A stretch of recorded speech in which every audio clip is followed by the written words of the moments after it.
भाग 3. श्रेया, प्लीज तुम्ही स्कूलला येऊ शकता का? पलीकडून स्कूल प्रिन्सिपलचा आवाज आला.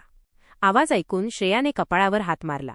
Okay, I am coming, Shreya बोलून फोन कट केला. तिने कॉल करून राहुलला बोलावलं. राहुल केबिनमध्ये आला. राहुल, फक्त तुझ्या लाडामुळे ही कार्टी नको ते उद्योग करून ठेवते. आज काय माहीत कोणाचं डोकं फोडलं असेल. प्रिन्सिपलचा फोन होता, मला बोलावलं आहे. मी येईपर्यंत ऑफिस हँडल कर. मी जाते, श्रेया हातात बॅग घेऊन म्हणाली. श्रेया, एक बोलू? राहुल गालात हसत बोलला. बोल श्रेया. जेवढा त्रास तू तिच्या बापाला दिला ना, त्याचा बदला घेत आहे त्याची मुलगी, राहुल बोलला. श्रेया रागाने त्याला पाहून बाहेर पडली. आता पुढे. श्रेयाची कार स्कूलबाहेर थांबली. ड्रायव्हरला कार पार्क करायला सांगून ती आत जाऊ लागली. मात्र सगळे टीचर स्टाफ तिलाच भान हरपून पाहत होता. तिला याची सवय झाली होती. ती तशीच आत जाऊ लागली. वाटत नाही मिस श्रेयाला पाहून त्यांना 7 वर्षाची मुलगी आहे. किती ब्युटिफुल दिसत आहे अजून पण. तिथला एक टीचर तिला पाहून म्हणाला. Yeah right, she is very pretty. दुसरा टीचर त्याला दुजोरा देत म्हणाला. श्रेया तिच्या ऑफिस युनिफॉर्ममध्ये होती. ब्लॅक फॉर्मल पॅन्ट, त्यावर इन केलेला व्हाईट शर्ट, त्यावर ब्लॅक ब्लेजर, केस पाठीवर सरळ करून मोकळे सोडले होते. एका हातात ब्रँडेड वॉच, दुसऱ्या हातात नाजूक बटरफ्लाय असलेलं ब्रेसलेट घातलं होतं. अगदी पहिल्यासारखी सुंदर दिसत होती. ती चालता चालता तिच्या कानावर त्यांचे शब्द पडत होते. ती त्यांना इग्नोर करत सरळ प्रिन्सिपलच्या केबिनवर टकटक करून आत येण्याची परमिशन मागितली. आतून त्यांचा होकार आला. ती आत गेली. त्यांनी हसून तिला बसण्याचा इशारा केला. How are you miss Shreya? Principal अदबीने विचारलं. मागे तिची तब्येत बिघडली होती, त्यांना ध्रेयाकडून कळलं होतं. तिची विचारपूस करत होत्या. श्रेया दरवर्षी त्यांच्या स्कूलला डोनेशन देत होती, त्यामुळे त्यांची चांगली ओळख होती. बिझनेस वुमन होती. सगळे अदबीने तिच्याशी वागत होते. I am fine miss Mane madam, तिने हसून प्रतिसाद दिला. मी तुम्हाला खास ध्रेयाच्या बिहेवियरसाठी इथे बोलावलं होतं. मागे ती फक्त मुलांना मारायची, पण आता ती अति करत आहे. आज तिच्या क्लासमधील अमित नावाच्या मुलाचं तिने डोकं फोडलं आहे. आता तुम्ही सांगा काय करायचं? थोडं असतं तर मी मिटवलं असतं, पण त्या मुलाचे पॅरेंट्स आज आले आहेत, मिस माने तक्रार करत सांगितलं. श्रेयाच्या चेहऱ्यावर असे एक्सप्रेशन होते की या मुलीचं करू तरी काय? तुम्ही त्या मुलाला आणि ध्रेयाला बोलवा, श्रेया बोलली. त्यांनी शिपायाला सांगून बोलवायला सांगितलं. शिपाई बाहेर निघून गेला. थोड्या वेळात ध्रेया बिनधास्तपणे आत आली. अमित मात्र भीतभीत आत आला. श्रेयाने बारीक डोळे करून ध्रेयाला पाहिलं. तिने खांदे उडवले. श्रेया रागात तिला पाहत होती. करून गुंडीसारखी आत आली होती. तिने अमितला पाहिलं तर खरंच डोळ्याच्या वरती जखम झाली होती. त्यावर पट्टी केली होती म्हणून रक्त दिसून येत होतं. कम अमित, श्रेया प्रेमळ काळजीने त्याला जवळ बोलावलं. तो गुपचूप उभा राहिला. त्याने ध्रेयाला पाहिलं तर ती मारक्या म्हशीसारखी पाहत होती. जर गेला तर तू गेलास असे एक्सप्रेशन होते. तो घाबरून नाही मान हलवली. श्रेयाला कळलं. बेटा घाबरू नको, मी आहे ना, ती काही करणार नाही. मी आहे ना, श्रेया हात पुढे करून म्हणाली.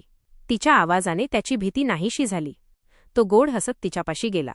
मला सांगशील काय झालं होतं तुमच्या दोघांमध्ये? ती त्याला प्रेमाने समजावत बोलली. आता मात्र त्याने ध्रेयाकडे पाहिलं नाही. ती त्याला नजरेने खाऊन टाकेल. तेथे मी क्लासमध्ये बसलेलो होतो. ध्रेया तिचा स्टडी करत होती. मी फक्त तिला एवढंच म्हणालो की तुझी मम्मा खूप क्यूट आहे. माझे डॅडी पण खूप हँडसम आहेत. तुला डॅडी नाही आणि मला मम्मा नाही. माझा डॅडी तुझ्या मम्माशी लग्न करेन म्हणजे तुला डॅडी मिळतील आणि मला मम्मा. बस इतकंच बोललो. तिने माझ्या डोक्यात तिचा टिफिन मारला, अमित निरागसपणे म्हणाला. श्रेया आणि मिस माने चकित होऊन पाहत असताना ध्रेया मात्र रागात नाकपुड्या फुगवून पाहत होती. माझा डॅडी इथे नाहीये, पण जेव्हा तो मला भेटेल ना मग तुला दाखवते. ध्रेया, अजिबात नाही. माझे डॅडी खूप हँडसम आहेत. मला तुझे डॅडी माझे डॅडी म्हणून नको. ध्रेया एक पाऊल पुढे टाकत रागात म्हणाली. अमित श्रेयाजवळ सरकला. ध्रेया बिहेव, श्रेया आवाज चढवून म्हणाली. ध्रेया अजूनच चिडली. आता काय करायचं मिस श्रेया? तुम्हीच सांगा, मिस माने हसत म्हणाली. मात्र या सिच्युएशनमध्ये सिरियस व्हायला पाहिजे होतं आणि माने मात्र हसत होत्या. ध्रेया, एवढ्याशा कारणामुळे तू याला का मारलं? त्याच्या बोलण्याने मी लगेच लग्न केलं असतं का? धिस इज रांग. से सॉरी. तू अजून छोटी आहेस, so please say sorry. Shreya आता तिला रागात म्हणाली. ती छोटी होती पण अगदी मोठ्यांसारखी वागत होती. मारणं झोडणे एकदम गुंडी टाईप. एवढ्या मोठ्या घरातील मुलगी अशी वागते. उद्या तिच्या संस्कारांवर कोणी बोट दाखवलं तर तिला आवडणार नव्हतं. माझी चूक नाही. मी सॉरी बोलणार नाही. ध्रेया डोळ्यात आग ओतत रागात म्हणाली. ती बाहेर निघून गेली. तिचा अवतार पाहून अमित मात्र घाबरला. श्रेयाला काही वाटलं नाही. तिची चूक असल्यावर ती 1000 वेळा सॉरी बोलेल, पण चूक नसल्यावर मात्र नाही. बेटा, तुझे पप्पा कुठे आहेत? श्रेयाने अमितला विचारलं. ओहो, ते बाहेर फोनवर बोलत आहेत. तुम्ही माझ्या डॅडीशी लग्न करायला तयार आहात? I am so happy. Amit हसत खुश होऊन बोलला. श्रेया भुवया उंचावून पाहिलं. असं काही नाही. मला सॉरी बोलायचं होतं. ध्येयामुळे तुझ्या डोक्याला एवढं लागलं म्हणून. बाकी काही नाही, ती त्याला हळू आवाजात समजावत म्हणाली. त्याचा चेहरा पडला. अमितचा चेहरा पाहून तिला कसं तरी झालं. ती नाईलाजाने उठून त्याला घेऊन बाहेर आली. ते पाठमोरे फोनवर बोलत होते. ध्येया गाल फुगून रागात हाताची घडी घालून तिला पाहत होती. Hi miss Shreya. Mister Sarnaik समोर वळून श्रेयाला ग्रीट केलं. आम सॉरी. माझ्या मुलीमुळे तुमच्या मुलाला एवढं लागलं. खरंच मनापासून सॉरी. श्रेयाने अदबीने दिलगिरी व्यक्त केली. No yes okay. लहान आहेत ते अजून. सरनाईक तिला एकटक पाहत हसत बोलला. श्रेयाला त्याचं असं पाहणं खटकलं. तिला वेगळंच जाणवलं. तिने दाखवलं नाही. काळजी घ्या त्याची. श्रेया हसत अमितच्या गालावर हात ठेवून म्हणाली. अमित त्यावर गोड हसला. आता श्रेया मागे वळून ध्येयाकडे जात होती. Daddy, she is very nice lady. मागून अमित तिला पाहून म्हणाला. मम. सरनाईक एवढंच बोलला. अगं थांब. ध्येया रागात पुढे चालली होती. मागून तिला पाहून श्रेया बोलली. जा त्या अमितकडे. फार पुळका येत होता तुला त्याचा. जेव्हा माझा डॅडी येईल ना तेव्हा बघेल तुला. ध्येया रागात पुढे चालली होती.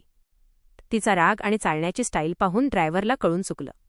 त्याने पहिलेच घाईघाईत दरवाजा ओपन करून ठेवला. त्याच्या त्या अवस्थेवर मात्र श्रेयाला हसू फुटले. अगं माझी जळकू चिमणी. श्रेया चालता चालता तिच्या गळ्यात हात टाकून जवळ ओढलं. तिने हात झटकला. रागात गाडीत जाऊन बसली. श्रेयाने उसासा सोडला. ती तिच्या बाबतीत किती पॉझिटिव्ह होती तिला माहीत होतं. अगदी ध्रुवसारखी. तिच्यात ध्रुवची छबी पाहून नेहमी त्याची आठवण येत होती. कितीही इच्छा झाली तरीही आपल्याला त्याच्याजवळ जाता येणार नाही ही मनात सल होती. आतून किती दुःखी होती तिलाच माहीत होतं, पण ध्येयासमोर तिने जाणवू दिलं नाही. मॉम, मी काही दिवस शिमलाला चाललो आहे, ध्रुव म्हणाला. असं अचानक? पण तुला तर इथे किती काम आहे. ठीक आहे. किती दिवस चालला आहे? कविता जड आवाजात म्हणाली. तिकडे जाऊन स्वतःची काळजी घेतो की नाही याची चिंता लागून राहिली. Maugham, I don't know. But जेव्हा परत येईल तेव्हा तुझ्यासाठी खास स्पेशल सरप्राईज असणार आहे. ध्रुव ओठ तिरका करत हसत गूढपणे म्हणाला. त्याचे भाव मात्र कविताला समजले नाहीत. काय सरप्राईज असणार आहे? कविता खुश होऊन म्हणाली. मॉम, सरप्राईज सांगायचं नसतं. ध्रुव तिचे गाल ओढून बोलला. ध्रुव, तू मिस करतो ना श्रेयाला? अचानक त्या बोलल्या आणि तो एकटक पाहत होता. मॉम, ती मला सोडून गेली. मी नाही. प्रॉमिस तिने तोडलं. मी नाही. प्रॉमिस केलं होतं तिने कोणतीही परिस्थिती येवो माझीसोबत आणि साथ ती कधीही सोडणार नव्हती. पण तिने अर्ध्या आयुष्यावर माझीसोबत सोडली. Just wait and watch mom. जे आपलं आहे ते आपल्याला मिळणार. जे आपल्याला सोडून जातं त्याला आपण त्याच्या मर्जीने इव्हन त्याच्या मर्जीशिवाय आपलं करतो. कपूर आहे आपण, ध्रुव बोलला. कविता मात्र शंकेने त्याच्याकडे पाहत असता त्याने हलकेच परत गाल ओढून त्याच्या रूममध्ये निघून गेला. पाठ कसा वाटला नक्की सांगा. सबस्क्राईब, लाईक, शेअर, कॉमेंट करायला विसरू नका.